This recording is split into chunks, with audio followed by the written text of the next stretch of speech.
You already know what I rhyme like. Do it till a nigga in the limelight, shine bright. Man, I do this all the time, like my nigga. You already know. Do it like I got 9 lives. Cat flow, hit him with the fat flow. Back, yo. MD Uno, nigga. Now you do if you didn't. Went to school with the nigga. You know. What's the hardest song you got on your playlist that's not you? The hardest song? Yeah. When you say hardest, like this my joint right here. You know what I like? And it's not the newest, but that God flow. Yeah, and Pusha. That one right there, I get. That's hard. Whenever bro. I'm in that mood for it, I crank that joint up and it get ignorant. Think 99 when Puff would have had Shine with him. Yeah, man. Yeah, bruh. You know what, man? It honestly happens so naturally. I want to say it's something that I've always wanted to do, but I've always wanted to be a public figure. I can say that. You know what I mean? The want to be a rapper, it just happens so naturally. I can't just say, I can't think of a particular time in my life where I thought this is what I want to do. I can remember being a kid and wanting to play football and wanting to be in the NBA. And I can remember being in junior high, like I remember that moment when I came to the realization I'm not gonna make it to the NBA. You know what I'm saying? 5 foot. And I can say, if anything, that was the moment where I made up in my mind. And literally, I was like, you know what? I'm an artist. I'm a rapper. Like that's my calling. When I realized that I couldn't do the NBA thing, you know, I think it's completely different. It's something you never heard. It's unique in that it's Southern, but it's an East Coast feel to it.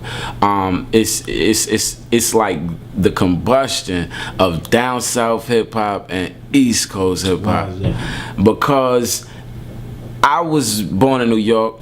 I moved to Atlanta with like my whole family. We kind of migrated out here at the same time, and so you know, people out here in Atlanta, they call me New York. Like sometimes some people used to call me New York. Hey, New York. You know what I'm saying? And the thing about it is, I got this Southern culture. This is who I am. Like literally, you know what I mean? I grew up here. My roots are here. Like this is my foundation. Every encounter that I've experienced in the streets come from the streets of Atlanta. Like I never spent no time in the streets in New York like that. So it's like it's me. And so you hear it with, you know, just in my music, my culture, it comes from, it's like a Southern culture, but I talk the way that I talk because I'm from New York. You know what I'm saying? Together, how long did it take you to make it? I've been working on it since like July. I finished it in September, July, August, September. Took me about 3-4 months. Took about 4 months. About 4 months, yeah. And that was did it kind of like organically grow, or was it what happened? I had always known I was gonna do a project called I Want the Streets with, you know, basically the same strategy in mind that I just explained to you. I didn't know when I was gonna do it. The first song that I did on that project was Illuminati. When I did that, basically that was the foundation. That's track 2? That's track 2, the second song on track 2.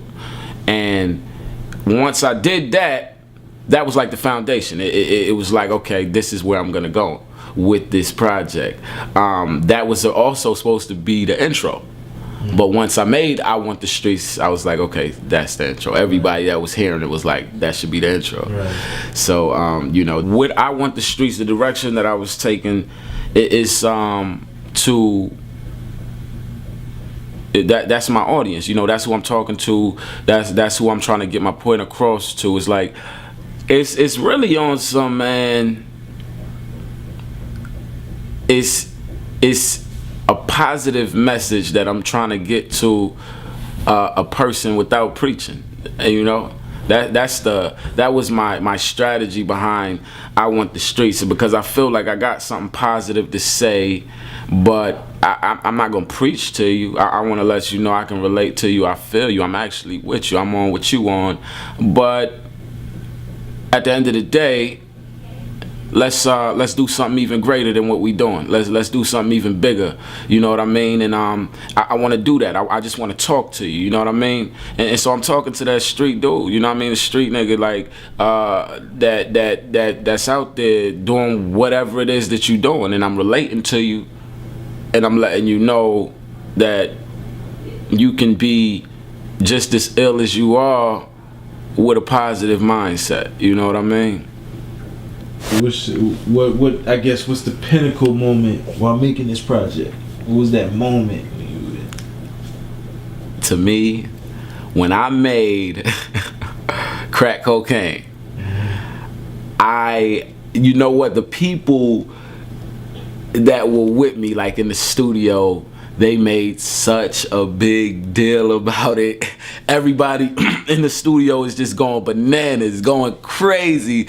And I'm like, yo, like I'm starting to feel it too. Like, yo, this is crazy. You know what I mean? And when I made that, bro, like I just felt so good about it. In fact, we felt so good about it, I ended up getting it mastered like the next week. Got a single version. I was ready to push it as the single. And I was like, hold up, let me pump my brakes, slow my roll.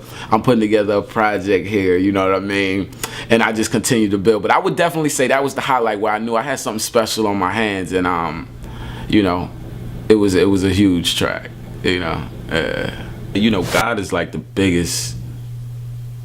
my biggest inspiration, but you know, God is so much. God is everything. God is you know, to me, everything that I've been through. You know, when I can say what inspires me is my story, my life, and what I've been through. And God, you know, he's that's my story. You know what I mean? God gave me my story, and so it's like, you know, he's definitely like the hugest inspiration behind what I do, and you hear it in my music. You know what I mean? You hear that somewhere along the way I had some real encounters with God, because you know that's my story. That's my message, and so that helped me to not allow the frustrations that I encountered to derail me. You know what I mean? I talk about it in the outro also. You know, if you listen to End of It All, I say something like, at the end of it all, I'm hoping I end up with God, pretending the wrong I'm seeing and what I've been doing is gone. It's how I proceed and move on, continuing bringing you songs. So it's like, I see that what I'm doing with my music, I see the wrong in it. I see that this ain't no gospel music. I see that, you know, my message is not the purest, but I feel like it's necessary. So, and I have to, pretending the wrong I'm seeing and what I've been doing is gone. So pretending that what I'm doing, like I don't see the wrong, and just focusing on what I'm trying to do. You know what I mean? And that's the kind of mind state I gotta have. You know what I mean? Going forth with it.